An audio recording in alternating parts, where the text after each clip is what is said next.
Hello and welcome back to Magdala. I am Celine Kelly and today we are going to talk about Blessed Columba Marmion.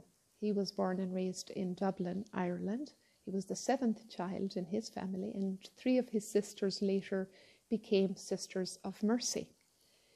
When he was a young boy, he was a very brilliant student and he studied under the Augustinian friars and the Jesuits and got a great grounding in Greek and Latin.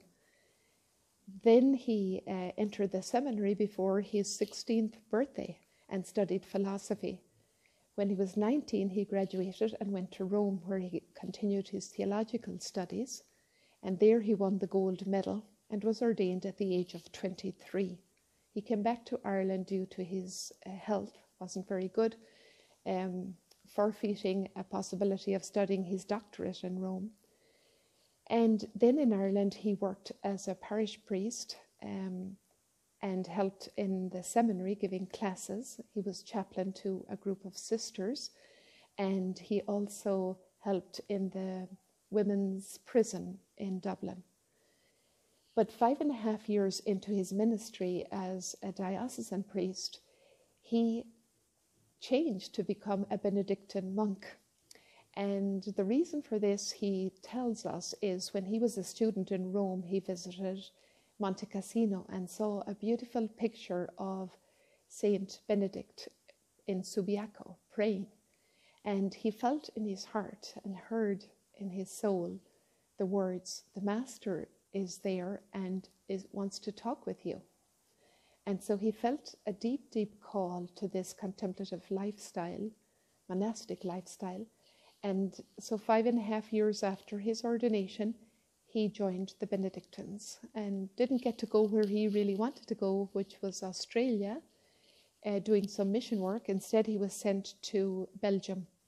And there he helped at the seminary, giving classes. And 13 years later, normally the Benedictines do not move. They have a vow of stability, which means they stay in the same place until they die. But he was asked to go and do a new foundation with other monks, which he did. But then some years later, he was called back and elected abbot at his own monastery, the original one he was in Belgium. And there he began to write. In his late 50s, his first book was published, Christ, Life of the Soul. And later he wrote Christ in His Mysteries, which really was very central to his spirituality. Christ, the Ideal of the Monk, came next. And Sponsa Verbi was another of his very famous books. He died when he was 64 and left a huge legacy. Pope John Paul II beatified him, and he said that his spirituality was an authentic treasure of spiritual teaching for the world. He leaves us two beautiful thoughts.